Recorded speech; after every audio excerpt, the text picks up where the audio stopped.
Assalamualaikum warahmatullahi wabarakatuh. Perkenalkan, saya Alfira Yunanda, NIM 0101181005, mahasiswa KPIA semester 7 pada mata kuliah Praktikum Retorika Dakwah, jurusan Komunikasi Penyiaran Islam. Pada video ini saya akan menyampaikan materi ceramah tentang demokrasi dalam pandangan Islam. Bismillahirrahmanirrahim. Alhamdulillahirrabbilalamin. Wassalatu wassalamu ala asrofil anbiya'i wal mursalin Sayyidina Muhammadin wa ala alihi wa sahbihi ajma'in, amma ba'du. Para hadirin yang dirahmati oleh Allah, puji syukur kita ucapkan kepada Allah Subhanahu wa Ta'ala yang mana telah memberikan kesehatan dan kesempatan sehingga pada kali ini kita semua dapat berkumpul di tempat sederhana ini dalam keadaan yang sehat. Selawat teriring salam semoga tetap tercurah kepada junjungan kita Nabi besar Muhammad Sallallahu Alaihi Wasallam. Dengan bersama-sama kita lafalkan Allahumma sholli ala Sayyidina Muhammad wa ala ali Sayyidina Muhammad. Hadirin yang dirahmati oleh Allah, kedudukan demokrasi di Indonesia sangatlah penting. Terlebih, demokrasi dijadikan sebagai cara, bukan sebuah tujuan. Tujuan bangsa Indonesia adalah untuk merdeka. Dengan cara demokratisasi diharapkan dapat menyamakan derajat dan kedudukan warga negara di muka undang-undang, dengan tidak memandang asal-usul, etnis, agama, jenis kelamin, dan lainnya. Demokrasi merupakan salah satu ajaran dalam Al-Quran, terutama pada masalah pemerintahan.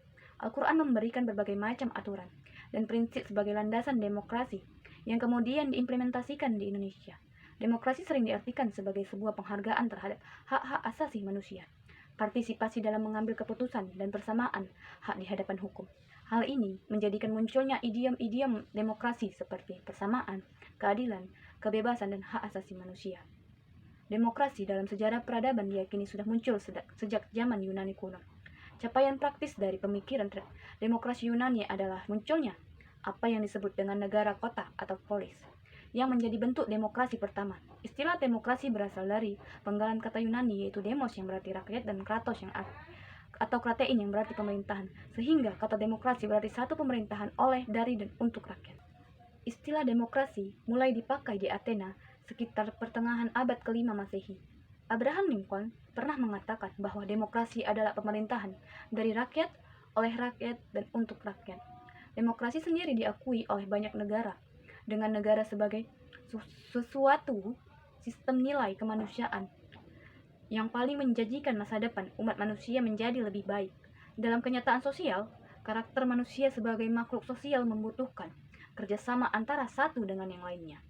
Maka para filosof dan sosiologi berpendapat bahwa manusia itu menurut tabiatnya adalah makhluk sosial atau makhluk politik yang suka berkumpul dan bekerja sama, yang memerlukan pengorganisasian. Berbicara dengan prinsip-prinsip demokrasi dan Al-Quran tentu saja tidak lepas dari kata Islam. Demokrasi adalah suatu konsep sistem politik, bahkan sebelumnya telah disepakati bahwa dalam ajaran Islam terkandung prinsip-prinsip demokrasi. Demokrasi sendiri berupa lembaga dan sistem nilai. Berdasarkan hal ini, Islam seharusnya berdasarkan pada konsep sistem politik atau konsep negara demokrasi. Sebab, setelah sistem nilai demokrasi diislamkan, preferensi sistem politik yang semula kosong menjadi berisi. Islam dan demokrasi saling melengkapi, di mana Islam mengisi preferensi nilai, sedangkan demokrasi memberikan konsep atau bentuk sistem politik. Dengan demikian, Islam mampu memberikan sumbangan berupa proses demokratisasi selamanya dianut oleh Islam yang berusaha membebaskan demokrasi ditemukan dalam ajaran Islam, karena keduanya memiliki kandungan etik yang sama. Hadirin yang dirahmati oleh Allah, dalam ajaran Islam ditemukan banyak prinsip yang mengatur kehidupan masyarakat, bangsa, dan bernegara yang sejalan dengan prinsip-prinsip demokrasi. Demokrasi ditemukan dalam ajaran Islam karena keduanya memiliki kandungan etik yang sama.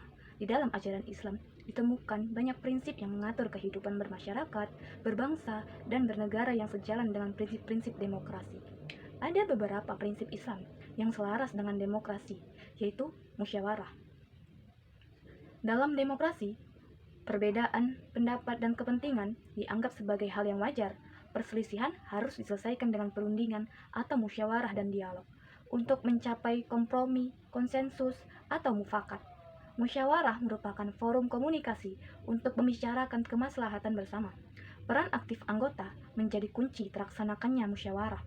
Untuk itu, setiap masyarakat harus ikut berperan aktif dan saling membantu untuk melaksanakan keputusan musyawarah. Allah Subhanahu wa Ta'ala berfirman, Bismillahirrahmanirrahim. Wallazina istajabu li rabbihim wa aqamus salata wa amruhum syura bainahum wa mimma razaqnahum yunfiqun. Yang artinya, dan bagi orang-orang yang menerima atau mematuhi seruan Tuhan dan melaksanakan sholat, sedang urusan mereka diputuskan dengan musyawarah antara mereka, dan mereka menginfakkan sebagian dari rezeki yang kami berikan kepada mereka. Quran Surah Asy-Syura ayat 38.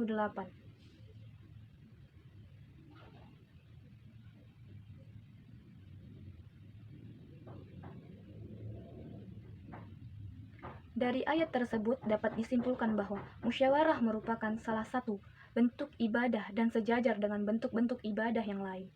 Al-Maraghi berpendapat bahwa musyawarah sebenarnya merupakan fitrah dari manusia. Dalam tatanan politik, musyawarah merupakan salah satu pranata kunci dalam menyelenggarakan pemerintahan yang berkeadilan. Dengan beriringnya waktu, pemimpin yang seperti itu akan menjadi musuh masyarakat. Karena dorongan pada diri pemimpin untuk bertindak sewenang-wenang karena merasa diri sendiri paling baik dan benar. Yang kedua adalah keadilan. Kata adil berarti menyamakan atau meratakan. Dalam masyarakat demokratis, keadilan merupakan cita-cita bersama yang menjangkau seluruh anggota masyarakat. Dalam Al-Quran, mewajibkan umat Islam agar memutuskan setiap perkara dengan adil, tidak berat sebelah dan menepati janji. Yang ketiga, prinsip persamaan. Pada dasarnya, semua manusia itu sama, karena semuanya itu adalah makhluk Allah. Yang membedakan adalah ketakwaan terhadap Allah Subhanahu wa Ta'ala. Implementasi prinsip persamaan dalam perspektif Al-Quran pada hakikatnya bertujuan agar setiap orang atau setiap golongan menemukan harkat dan martabat kemanusiaannya dan dapat mengembangkan potensi secara wajar dan layak. Prinsip persamaan juga akan menimbulkan sifat tolong-menolong dan sikap kepedulian antara sesama, serta solidaritas sosial dalam ruang lingkup sosial yang luas.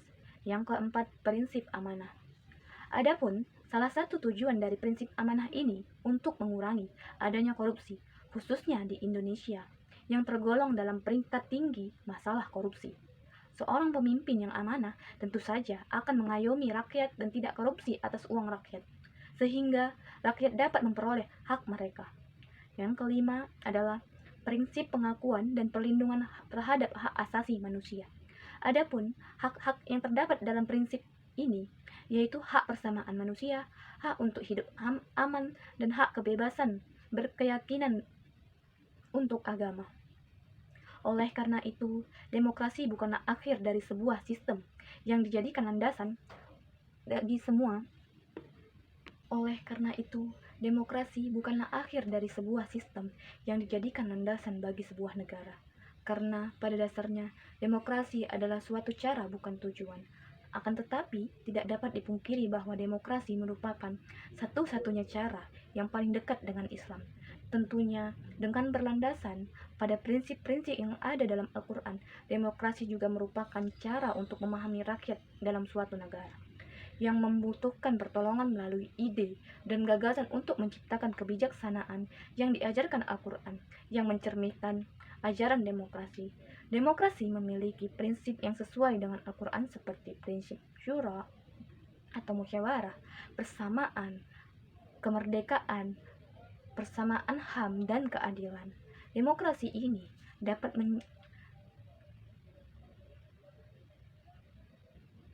seperti halnya yang telah diterapkan Rasulullah pada masyarakat Madinah yang tercantum dalam Piagam Madinah. Dari pernyataan di atas dapat dilihat pula bahwa negara Indonesia sudah melakukan demokratisasi walaupun belum sepenuhnya sampai tahap akhir. Demikianlah yang dapat saya sampaikan. Lebih dan kurangnya saya mohon maaf. Wabillahi taufik wal hidayah. Wassalamualaikum warahmatullahi wabarakatuh.